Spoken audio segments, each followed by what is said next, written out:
우리 한번 옆에 있는 분들과 인사하겠습니다. 주님은 우리에게 새 생명을 주셨습니다. 자, 우리 한 번만 더 인사합시다. 회복합시다. 자, 오늘은 여러분과 함께 요한복음의 마지막 7번째 이적의 말씀을 가지고 함께 은혜 시간을 나누고자 합니다. 오래전에 나왔던 영화 중에 어바웃 슈미트라는 영화가 있고, 그리고 그 다음에 나온 영화 중에 국화꽃 향기라는 영화가 있습니다.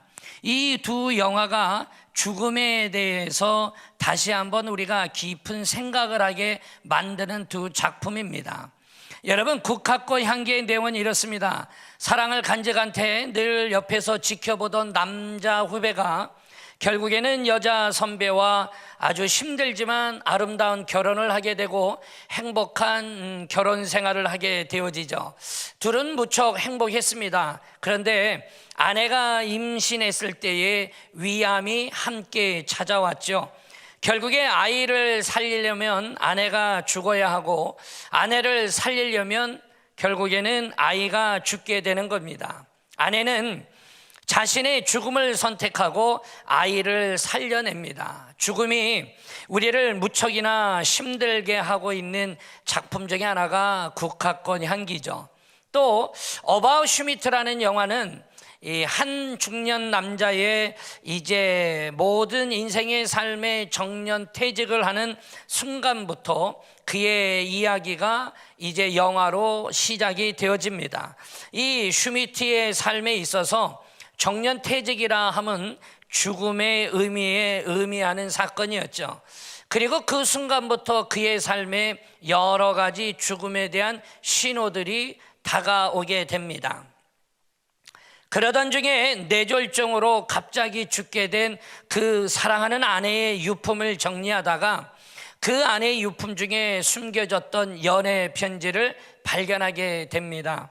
그 연애 편지를 보고 났더니 아내는 슈미트가 가장 친하게 지냈던 친구와 사랑에 빠졌던 내용임을 알게 되어지죠.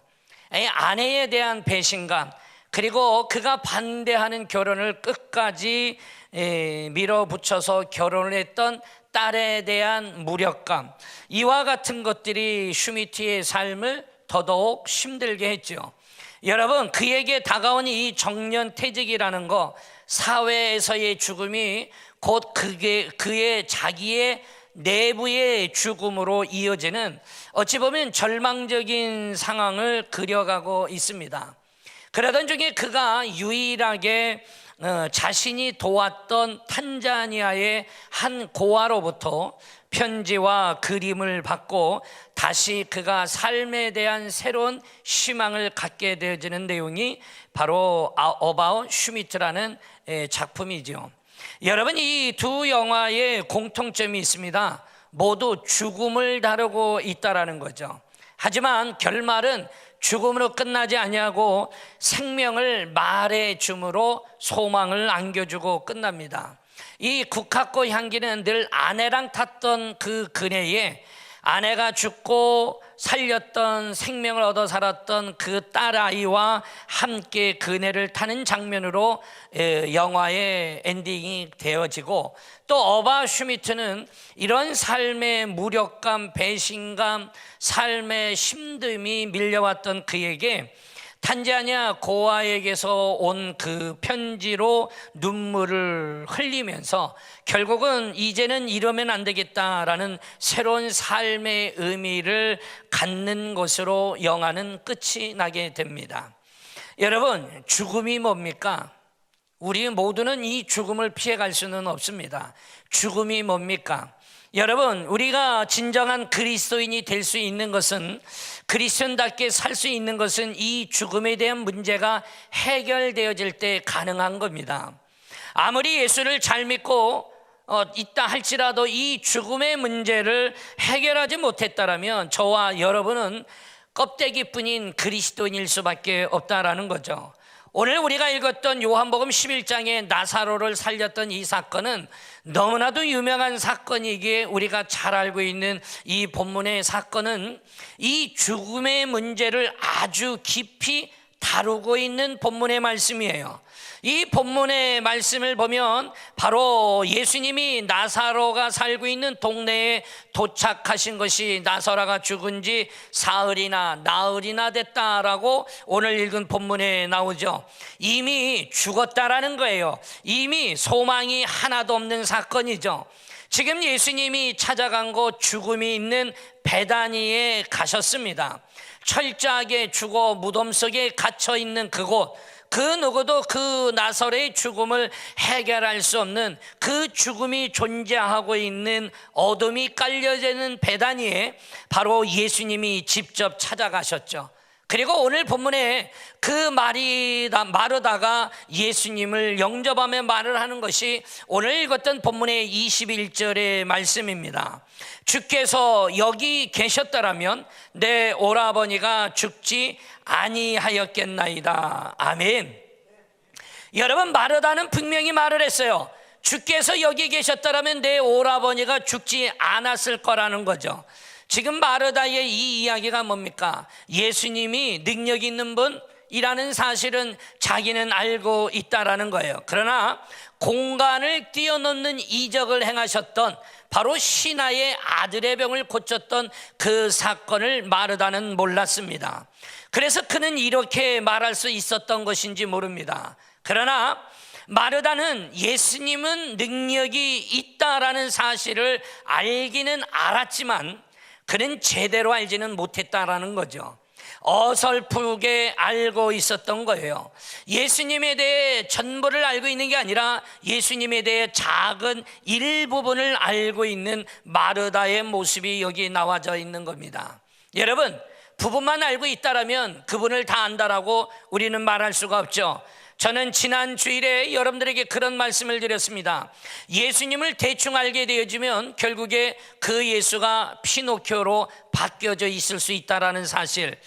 여러분, 공부를 못하는 학생들의 특징이 인터넷에 이렇게 20가지 특징이 기록으로 나와져 있더라고요. 거기 보면 보면 동감되는 게 너무 많은데 첫째가 바로 뭐냐면 시험 발표가 나야 공부를 시작한다. 이게 공부 못하는 사람의 특징이에요. 두 번째는 계획은 너무 잘 세워요.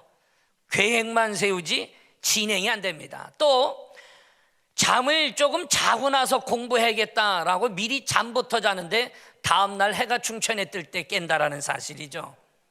여러분, 공부 못하는 학생이 보니까 책은 두터운데 주로 베개용으로 쓰고 있고요. 여러분, 공부한다고 하면서 책상 정리만 하루 종일하고 다음날부터는 피곤하다고 못합니다. 머리는 좋지만 공부를 안 해서 자기가 성적이 안 좋다라고 늘 생각하는 게 공부를 못하는 이의 특징이라는 거예요. 제가 말해주고 싶은 것은 지금 겁니다. 책을 보면 모르는 게 없습니다. 근데 문제를 보면 아는 게 없어요. 여러분, 시험 공부를 하려고 막상 책을 펼쳤더니 뭐 이렇게 쉬운 건데, 그리고 대충 이렇게 다 봤어요. 그러면서 보니까 다 아는 거예요. 그리고 막상 학교에 가서 시험을 치는데 깜깜한 겁니다. 문제는 아는 게 없는 거예요. 왜 그렇습니까? 어설프게 알고 있어서 그런 거예요. 대충 알고 있어서 그런 거고 일부분만 알고 있기 때문에 그런 겁니다. 오늘 이 마르다는 이렇게 말을 했죠. 22절에 이런 말을 했어요. 그러나 나는 이제라도 주께서 무엇이든지 하나님께 구하시는 것을 하나님이 주실 줄을 아나이다 라는 말씀을 합니다. 이 말씀을 보면 22절에 이 마르다의 이야기를 들어보면 아주 믿음이 뛰어난 것처럼 보입니다. 근데 마르다가 말하고 있는 무엇이든지, 주께서 무엇이든지라고 말하는 이 부분에는 오빠가 다시 살아날 것에 대한 믿음은 빠져 있는 내용인 거예요. 쉽게 말하면 이런 겁니다. 예수님은 다 하실 수 있는 분이라는 거 저는 잘 알고 있습니다. 하지만 오빠가 다시 사는 거는 조금 무리인 듯 싶습니다 라는 의미가 지금 22절에 담겨져 있는 겁니다. 여러분, 하나님은 제한이 없으신 분입니다. 할렐루야. 하나님의 능력이 부족한 분이 아니라는 거예요. 하나님은 항상 열려있는 분이십니다. 근데 우리가 그 하나님의 능력을 제한하고 있는 거예요. 나의 경험으로, 나의 생각으로, 내가 알고 있는 지식으로 우리는 하나님을 제한하게 되어집니다. 마르다는 지금까지 부활을 본 적이 없었어요. 그리고 그것 또한 생각해 본 적이 없었죠.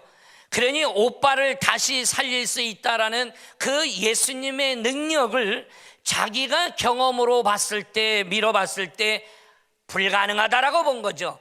제한적으로 바라본 겁니다. 그런데 예수님은요, 오늘 본문을 잘 보면 마르다에게 꾸지람을 한 적은 없어요. 연약한 믿음을 가지고 있는 마르다에게 책망하지도 않았습니다. 그러면서 하나님은 한 가지 더 힌트를 예수님은 주셨죠. 그게 오늘 보면 23절입니다. 뭐라고 되어져 있습니까? 네 오라비가 다시 살아나리라. 할렐루야! 이 얼마나 충격적인 말입니까? 네 오라버니가 다시 살아나겠다라는 거죠. 여러분, 이 놀라운 하나님의 음성에 마르다의 반응은 어떻게 나타났습니까? 마르다는요, 결국엔 그의 마음에 합당하지 않았어요. 하나님의 능력을 제한시켰던 이 마르다에게 있어서는 별 관심이 없는 말이었죠. 그러니까 24절에 오늘 본문의 말씀에 그런 말을 한 거예요. 마르다가 이르되 마지막 날 부활 때에는 다시 살아날 줄 내가 알아요 라고 말을 하고 있죠. 이 말은 바꿔 말하면 이렇습니다. 마지막 날 부활에 다시 살 줄은 저도 이미 알고 있어요 라고 말하고 있는 거예요. 오늘 이 자리에 앉아있는 사랑하는 여러분, 선포된 하나님의 메시지가 있습니다.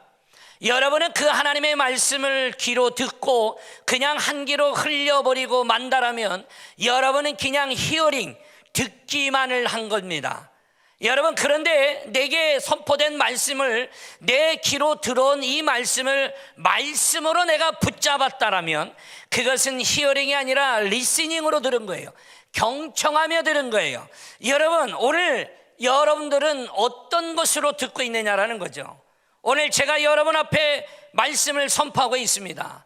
여전히 이 말씀을 여러분이 히어링으로 들어서 한쪽 귀로 듣고 한쪽 귀로 흘려버리는지, 아니면 여러분이 그걸 리스닝으로 들어서 내 마음판에 붙잡고 있는 말씀인지 여러분 생각해 보시길 바랍니다.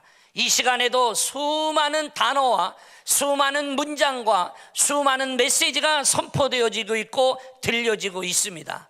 그걸 단지 여러분의 귓구녕으로 듣는 히어링으로 끝나버린다면 그것은 절대로 여러분의 것이 아닙니다. 들려오는 소리에 내가 반응을 하고 그 음성이 하나님의 음성이라고 내가 붙잡는다라면 그것이 리스닝이 되어지는, 이 말씀이 바로 나에게 주신 살아있는 생명의 하나님의 말씀이 되어지는 거예요. 여러분, 우리가 잘 알고 있는 이 말씀을 헬라어로 말할 때 많이 들어봤던 단어 두 가지, 로고스라는 말이 있죠. 문자적인 말씀, 또 하나는 레마라고 들어봤을 겁니다. 이 로고스라는 문자적인 말씀이 꿈틀꿈틀거려서 살아서 내게 다가와 있는 살아있는 말씀, 이게 레마의 말씀이라고 하죠. 사랑하는 여러분들도 오늘 이 시간에 3부 예배가 됐으니까 드리고 있는 예배가 되지 마십시오. 그냥 한 귀로 듣고 한 귀로 듣고 있는, 흘려버리고 있는 히어링이 되지 마십시오. 오늘도 살아계신 하나님의 말씀이 여러분의 마음판에 붙잡아지고 새겨지기를 주 이름으로 축원합니다. 1970년대 미국 시카고의 트리니티 신학교에 길버트 빌지키언이라는 교수님이 있습니다. 이분이 매번 강의를 할 때마다 사도행전 2장 40절에서 47절의 말씀을 늘 읽습니다. 사도행전 2장 40절에서 47절의 말씀을 늘 읽고 그는 말하죠. 2000년 전 예루살렘에서는 성도들이 살아있는 하나님의 말씀을 전하고 그들이 물건을 팔아 어려운 사람들을 도와줄 정도로 그들은 서로를 사랑했고 서로가 함께 식사를 나누었고 함께 기쁨을 나눴습니다. 그리고 2000년 전에 그곳에는 하나님을 찬양하고 기쁨과 평화가 넘치는 삶을 살았던 그런 교회가 2000년 전에 있었습니다. 끊임없이 그 교회로 수많은 이들이 절망 가운데 찾아왔다가 소망을 찾아가는 그런 교회가 있었습니다. 그러면 2000년 전에 예루살렘에 이와 같은 교회가 있을 수 있었다라면 지금 이 시카고에는 그런 교회가 왜 없습니까? 그때 하나님과 지금의 하나님이 다른 분이십니까? 아마 그 하나님의 능력이 줄으셨습니까? 그렇지 않습니다. 단지 순종하지 않기 때문입니다. 여러분, 모든 것을 바쳐서 그 비전을 위해 헌신할 사람은 없습니까? 이와 같이 3분에서 5분에 걸쳐서 그 내용을 읽고 이 빌 지키언 교수님은 늘 외쳤다라는 거죠. 여러분, 그 강의를 듣고 있던 신학생 초년생이었던 빌 하이빌스는 이 메시지를 들을 적마다 그의 심장이 뜨거워졌고 감동을 받았다라는 거예요. 그래서 빌 지키언 교수를 찾아갑니다. 교수님, 하나님이 허락만 해주신다면 제가 바로 그런 살아있는 교회를 이 시카고 지역에 세워보고 싶습니다. 교수님이 저를 도와주십시오 라고 이야기합니다. 이 말을 들었던 빌 지키언 교수는 감동을 받은 거예요. 왜냐하면 10년이나 이 말을 전했거든요. 내가 도울 수 있는 모든 것을 다 바쳐서 내가 자네를 돕겠네 라고 말하면서 무려 30년간 빌 하이빌스 목사님의 멘토가 되어 주었죠. 여러분, 이 하이빌스의 뜻은 이루어졌어요. 우리가 잘 알고 있는 시카고의 윌러 크릭 교회입니다. 그 대형 교회를 이루고 살아있는 교회로 만들었죠. 10년이 넘도록 매 강의 때마다 똑같은 비전을 전했고 똑같은 멘트를 전했는데 아무도 관심 갖지 않았지만 누군가에게 붙잡힌 바 되어진 자가 생겼을 때에 그 땅에 놀라운 역사가 일어났죠. 오늘도 이 자리에는 사랑하는 여러분, 지금 예수님은 마르다에게 분명하게 말씀하신 겁니다. 23절에 뭐라고 말했습니까? 네 오라비가 다시 살아나리라. 할렐루야. 이 분명한 말씀을 마르다는 시어링으로 들은 거예요. 흘려가는 이야기로 들은 겁니다. 그러니 그가 말한 거예요. 아니, 나중에 부활할 때 다 부활하지요 라고 그는 대답을 했던 거예요. 여러분, 레마가 아니라 로고스로 들었다라는 거죠. 오늘 이 자리에 앉아있는 사랑하는 귀한 성도 여러분, 말씀을 들을 때마다 여러분이 말씀의 훈련의 자리에 참석할 적마다 들려지는 그 말씀이 바로 나에게 주시는 하나님의 말씀으로 받아야 합니다. 거기에 하나님의 사랑이 있고 거기에 하나님의 은혜가 있는 겁니다. 오늘도 이 자리에 참석한 여러분, 지금 은혜를 받고 계십니까? 그렇다면 오늘 메시지가 바로 여러분들에게, 내 자신에게 들려지고 있는 레마의 말씀, 바로 리스닝으로 여러분이 듣고 있다라는 사실이에요. 여러분, 원수를 사랑하십시오. 이 설교를 들었을 때에 내가 미워했던 친구가 떠오르고 그 친구 때문에 내 마음이 아파서 내가 회개하게 된다라면 그 성도는 지금 은혜를 받았다라고 말할 수 있는 것이고, 원수를 사랑하라는 설교를 들었을 때에 오늘 이 미워하는 친구가 왔는지 안 왔는지 찾아보면서 그 친구가 이 설교를 들었어야 되는데 라고 생각을 한다라면 그는 은혜를 받고 있는 것이 아니라는 겁니다. 오늘 말씀이 바로 나에게 주신 하나님의 음성일 때야만 비로소 우리가 은혜가 되는 거예요. 여러분, 예수님은 마르다에게 분명하게 다시 한번 이야기합니다. 그것이 오늘 읽었던 25절과 26절의 말씀입니다. 뭐라고 되어져 있습니까? 나는 부활이요 생명이니 나를 믿는 자는 죽어도 살겠고 무릇 살아서 나를 믿는 자는 영원히 죽지 아니하리라. 아멘. 사랑하는 여러분, 주님은 단 한 번도 마르다를 추궁하지 않았습니다. 그에게 다시 한번 힌트를 줬고 다시 한번 그에게 말씀해 주고 있는 거죠. 저는 지난 6주 동안에 여러분들에게 주일 말씀을 통해 요한복음의 7가지 이적 중에 6가지 이적을 말씀을 드렸습니다. 물이 포도주로 만들어지는 사건, 요한복음 2장의 사건을 다뤄줬고, 여러분 시나의 아들의 병을 고쳤던 요한복음의 4장의 말씀을 여러분들에게 전했고, 또 베데스다 연못가에 38년 된 병자를 고치시는 그 사건, 요한복음 5장의 말씀을 여러분들에게 전했죠. 그리고 여러분들에게 요한복음 6장의 오병이어의 사건을 통하여 5,000명을 먹이고 12광주를 낚였던 요한복음 6장의 전반부의 이야기를 드렸고, 그리고 요한복음 6장의 후반부에 바다를 걸으셨던 풍랑의 사건을 말씀을 드렸어요. 그리고 저는 지난 시간에 여러분들에게 요한복음 9장의 소경을 고치신 사건을 여러분들에게 증거했습니다. 여러분, 각 이적마다 분명한 사실이 하나 있는데 단 한 번도 실수를 하는 법이 없으셨습니다. 오늘 이적에 대한 마지막 말씀입니다.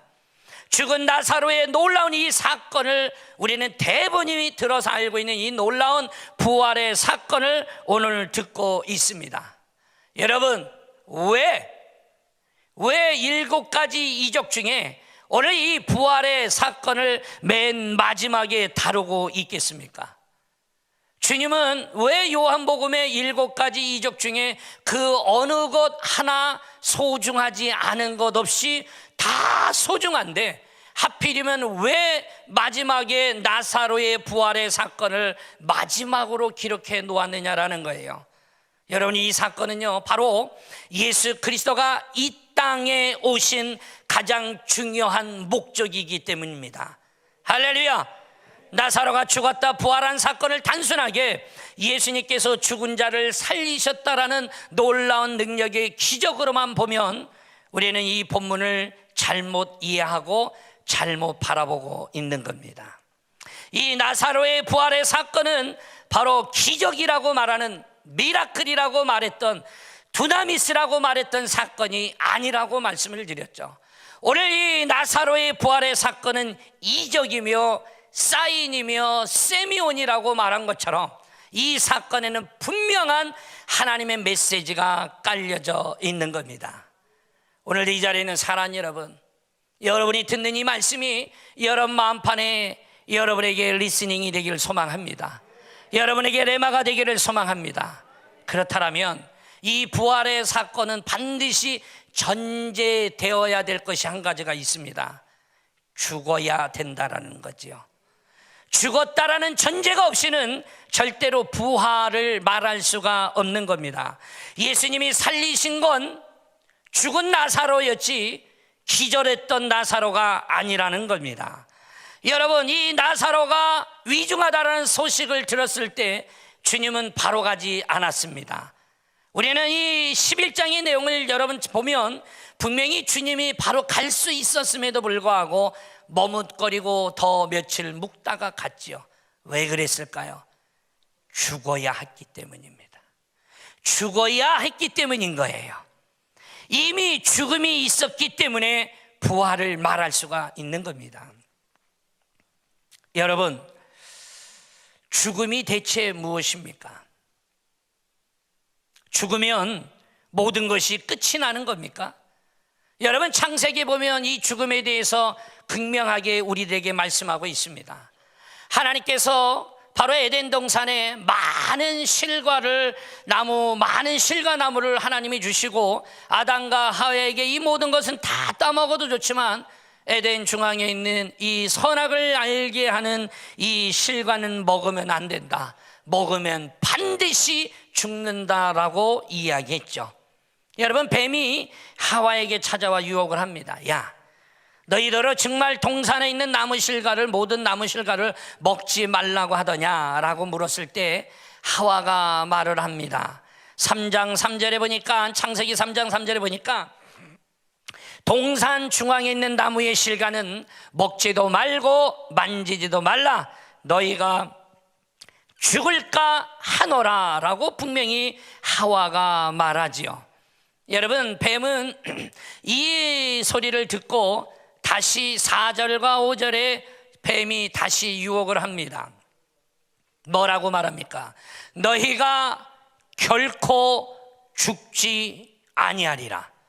그리고 5절에 말합니다. 너희가 그것을 먹는 날에는 너희 눈이 밝아져 하나님과 같이 되어 선악을 알 줄 하나님이 아심이니라 라고 분명히 뱀이 다시 유혹을 합니다. 이 말이 뭡니까? 너희는 결코 죽지 않아. 그 대신에 너희들의 눈이 밝아져서 하나님같이 되는 거, 선악을 알게 되는 거, 하나님이 그게 무서운 거야. 그러니 너희들 보고 먹지 말라고 하는 거야. 따먹어도 돼 라고 이야기를 하고 있죠. 여러분, 이 창세기에 나와 있는 이 짧은 대화 속에 하나님과 뱀의 대화의 결과가 나와져 있죠. 하나님은 말했습니다. 선악과를 따먹으면 반드시 죽으리라. 뱀은 말했습니다. 결코 죽지 아니하리라. 뭐가 진리입니까? 누구의 말이 진리입니까? 아담과 하와가 결국에는 우리가 잘 아는 것처럼 선악과를 따먹었습니다. 어떤 결과를 가져왔습니까? 하나님 말씀대로라면 아담과 하와는 선악과를 따먹는 순간에 그는 죽었어야만 합니다. 그런데 죽었습니까? 우리 눈으로 봤을 때는 죽지 않았습니다. 그렇다면 뱀이 말한 게 맞는 말입니까? 우리는 분명히 알아야 됩니다. 죽음이 뭐냐라는 거예요. 우리가 말하고 있는 이 죽음은 육신의 죽음을 의미하고 있는 거예요. 그러나 우리에게 있어서의 육신의 죽음은 하나님 나라에 대한 소망의 죽음입니다. 할렐루야! 우리 그리스도인들에게 있어서의 죽음은 하나님의 나라, 그 천국에 대한 소망이라는 거예요.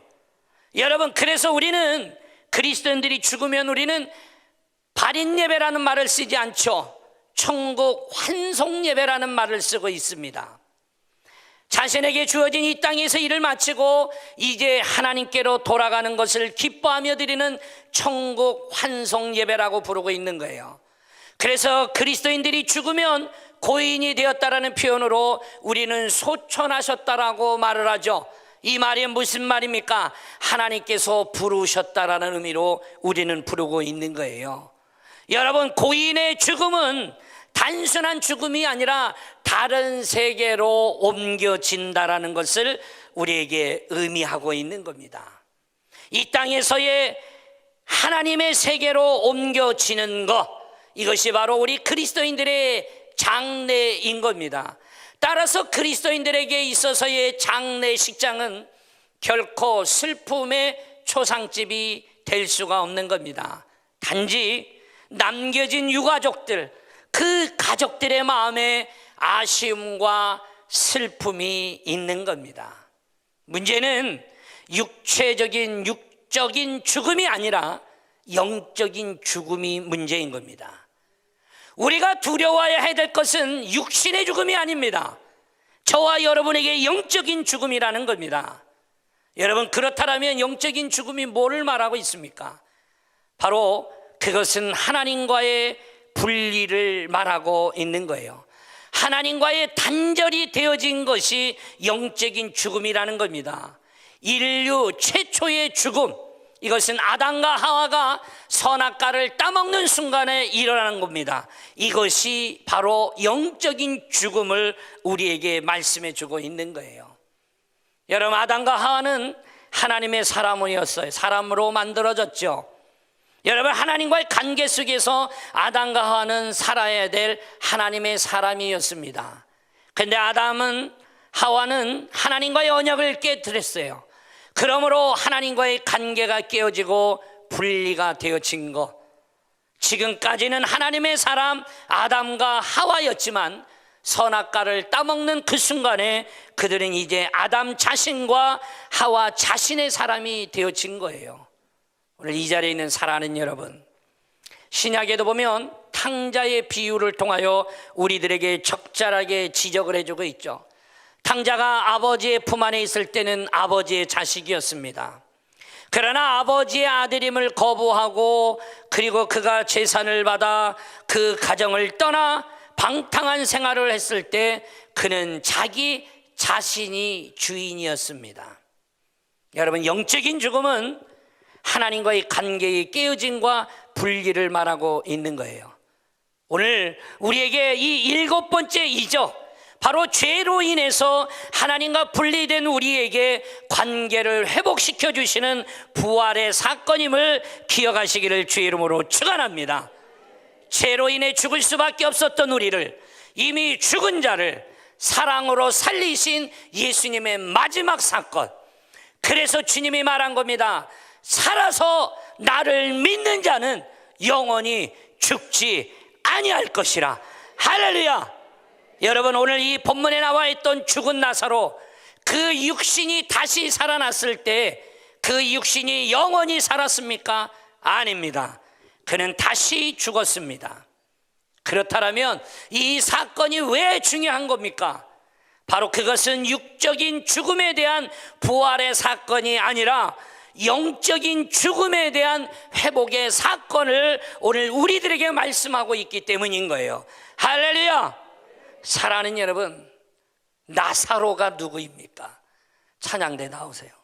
진정한 내가 누군지도 모른 채 나 자신의 정체성을 잃어버리고 살아가고 있는 우리가 바로 그 나사로가 아니냐라는 겁니다. 영적으로 죽은 지 오래된, 이미 썩은 냄새가 나는 시체와 같은 존재, 그리고 그런 사람들이 살아가고 있는 희망이 없어 보이는 오늘날 우리들의 사회. 여러분, 혹시 우리 앞에 놓여 있는 이 모든 것들이 나사로가 아니냐라는 거죠. 생명과의 관계가 회복되어야 합니다. 하나님과의 관계가 회복되어야 합니다. 여러분, 어떻게 해야 회복될 수 있겠습니까? 여러분, 분명히 그 방법이 있습니다. 오직 예수 그리스도의 십자가만이 방법입니다. 십자가만이 그 문제를 해결할 수 있고, 그 문제의 해결을 위해 예수 그리스도가 자기의 십자가를 지시고 골고다 언덕길을 걸어갔던 겁니다. 사랑하는 여러분, 십자가 없이는 부활은 없는 겁니다. 십자가 없이는 우리에게 생명도 없는 겁니다. 십자가는 그래서 우리에게 화해이고 우리에게 회복을 말하고 있는 거예요. 에베소서 2장 16절에 보십시오. 십자가로 이 둘을 한 몸으로 하나님과 화목하게 하려 하심이라. 원수 된 것을 십자가로 소멸하시고. 아멘.